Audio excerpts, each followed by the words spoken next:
Hello friends, स्वागत है आप सभी का अपने यूट्यूब चैनल ईडूपीडिया डिज़ायर में।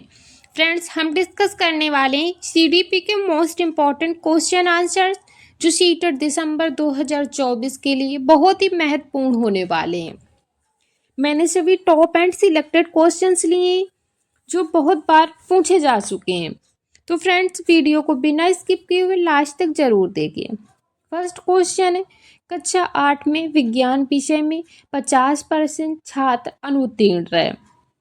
विज्ञान शिक्षक से पूछने पर उन्होंने बताया कि उन्होंने पुस्तक से सब कुछ पढ़ाया था एवं अभ्यास के अंत में दी गई सभी अभ्यास कार्य करवाए थे। आगे जांच करने पर पता चला कि कक्षा का वातावरण अधिगम के लिए अनुकूल नहीं था। ऐसे कौन से कारक हो सकते हैं जो अनुकूल नहीं थे? कक्षा 8 में जब विज्ञान का पेपर हुआ तो उसमें 50% छात्र फेल हो गए थे और जब टीचर से पूछा गया कि ऐसा क्यों हुआ तो उन्होंने बताया कि उन्होंने पुस्तक से सब कुछ पढ़ा दिया था और पाठ के अंत में जो एक्सरसाइज दी गई थी वो भी करवा दिए गए थे। और आगे जब जांच की गई तो पता चला कि कक्षा का वातावरण अधिगम के लिए अनुकूल नहीं था। ऑप्शन ए, केवल व्याख्यान विधि का उपयोग, कक्षा में चर्चा न करना, अध्याय के अंत में अभ्यास को पूरा नहीं कराना, कक्षा के साथ बहुत दोस्ताना व्यवहार। तो फ्रेंड्स, राइट आंसर है ऑप्शन नंबर फर्स्ट, केवल first and second. Next question है, एक पिछड़े परिवार में रहने वाले पिता ने अपनी बेटी को कॉलेज जाने की अनुमति नहीं दी थी। बेटी ने कहा कि कॉलेज जाने से मुझे मदद मिलेगी। ऑप्शन है समाजीकरण में, चिंता में, मूल्य संघर्ष में, आक्रमण में। तो फ्रेंड्स, इसका राइट आंसर है ऑप्शन नंबर फर्स्ट, समाजीकरण में मदद मिलेगी। नेक्स्ट क्वेश्चन है, अभिकथन, किशोरावस्था के दौरान व्यक्तियों को एक पहचान संकट का अनुभव होता है जो उनके व्यक्तित्व का आकार देता है। ये तो राइट है। कारण दिया गया है, किशोरावस्था में पहचान का संकट इस उम्र में होने वाले शारीरिक विकास में तेजी और हार्मोनल परिवर्तन के कारण होता है। ऐसा तो नहीं है। तो फ्रेंड्स, इसका राइट आंसर होगा ऑप्शन नंबर सेकंड। ए सही है लेकिन आर ए का सही स्पष्टीकरण नहीं है। नेक्स्ट क्वेश्चन है, कक्षा 7 का छात्र समीर समाज के वंचित वर्ग से था और अक्सर उसके साथी उसके द्वारा लाए गए दोपहर के भोजन या उसके जर्जर दिखने के लिए उसकी आलोचना करते थे। कक्षा के शिक्षक कक्षा की इस आदत को बदलना और वंचित समूहों से संबंधित छात्रों को समावेशी वातावरण प्रदान करना चाहते हैं। तो ऑप्शन है, पहचान आधारित ऋणवादिता को प्रमाणित और प्रोत्साहित किया जाना चाहिए, सामाजिक संबंधता के आधार पर कक्षा में अलगाव करना चाहिए, समान क्षमता के आधार पर कक्षा में विद्यार्थियों के समूह बनाने चाहिए, या विविध परंपराओं के प्रति जागरूकता और संवेदनशीलता को बढ़ावा देना चाहिए। तो फ्रेंड्स, राइट आंसर है ऑप्शन नंबर फोर्थ।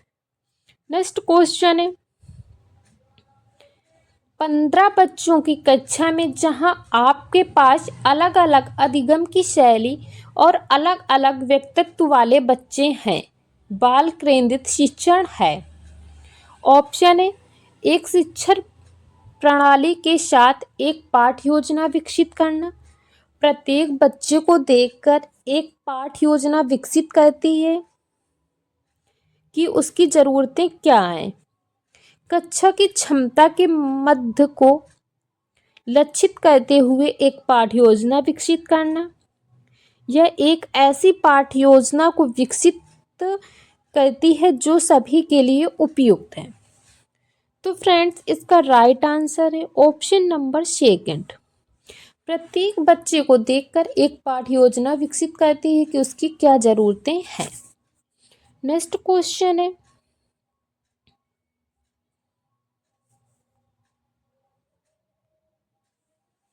सहकारी खेल के माध्यम से बच्चों में संज्ञानात्मक विकास को बढ़ावा मिलता है। और कारण है, सहकारी खेल के दौरान बच्चे ऐसी गतिविधियों में संलग्न होते हैं जिनमें उन्हें नियमों का पालन करना, विचारों को साझा करना और भूमिकाओं पर बातचीत करना होता है, जिससे उनकी सामाजिक और संज्ञानात्मक क्षमताएं बढ़ती हैं।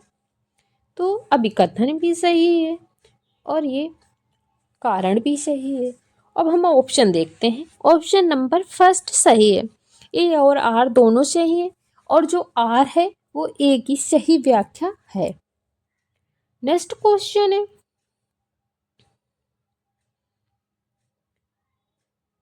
एक विशेष शिक्षक को एक ऐसे बच्चे का मामला दिया गया है जो किसी भी कक्षा चर्चा में भाग नहीं लेता है एवं स्कूल के सभी शिक्षकों द्वारा उसे शरारती बच्चा कहा जाता है। आपके अनुसार बच्चे की यह प्रकृति किसका परिणाम थी? आनुवंशिकता का, वातावरण का, सख्त कक्षा शिक्षक का, उसकी आकार पर? तो friends right answer option number second, आनुवंशिकता और वातावरण का। नेक्स्ट क्वेश्चन है,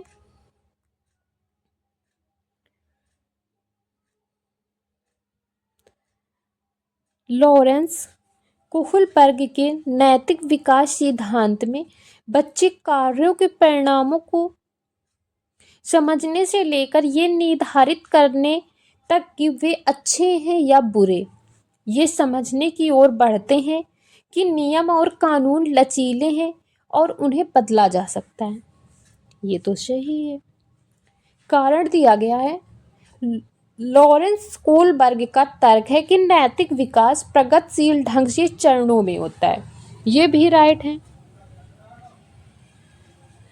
और ये जो आर है वो एक ही सही व्याख्या भी कर रहा है। तो right answer option number third है, ए और आर दोनों सही है और आर ए की सही व्याख्या है। नेक्स्ट क्वेश्चन है, कक्षा 13 साल की एक लड़की अपनी गणित परीक्षा में असफल होने के बाद उदासी और चिंतित महसूस कर रही है।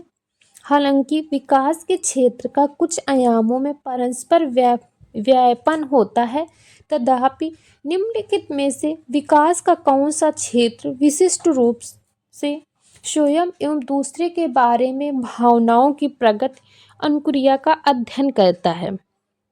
ऑप्शन है चिंता विकास, भावनात्मक विकास, सामाजिक सांस्कृतिक विकास या नैतिक विकास। तो फ्रेंड्स राइट आंसर है ऑप्शन नंबर सेकंड, भावनात्मक विकास। नेक्स्ट क्वेश्चन है, जुड़वा भाई रमेश और सुरेश के विकास की दर शुरू से ही भिन्न थी। रमेश का सिर पहले विकसित हुआ और सुरेश के कंधे और हाथ। आपके अनुसार यह विकास किस सिद्धांत के अंतर्गत आता है? ऑप्शन दिए गए हैं, अनुमान का नियम, व्यक्तिगत अंतर का सिद्धांत, विकासात्मक दिशा का सिद्धांत, परस्पर संबंध का नियम। तो फ्रेंड्स राइट आंसर है ऑप्शन नंबर थर्ड, विकासात्मक दिशा का सिद्धांत। नेक्स्ट क्वेश्चन है, सुशान नाम की 4 वर्षीय लड़की अपने खिलौनों से खेलते समय हमेशा खुद से बात करती रहती है। उसकी चिंता माँ ने उसे ताना मारा उसकी चिंतित माँ ने उसे ताना मारा और उसे पागल लड़की कहा। सुशान की माँ सुशान को व्यक्ति ए के पास ले गई। व्यक्ति ए ने माँ की चिंताओं को पूरी तरह से नज़रअंदाज किया और इसे बच्चे का पूरी तरह से समान व्यवहार कहा। व्यक्ति ए किसका अनुयायी है? ऑप्शन सुशान, अल्बर्ट बाडरू या लियो वैगोत्स्की, लॉरेंस कोहलबर्ग। तो फ्रेंड्स राइट आंसर है ऑप्शन नंबर थर्ड, लियो वैगोत्स्की। नेक्स्ट क्वेश्चन है,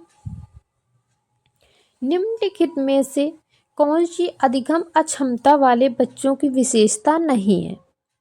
ऑप्शन दिए गए हैं, पढ़ने या लिखने में कठिनाई, बौद्धिक कामकाज में कमी, ध्यान और स्मृति की समस्याएं, सामाजिक संपर्क में संघर्ष।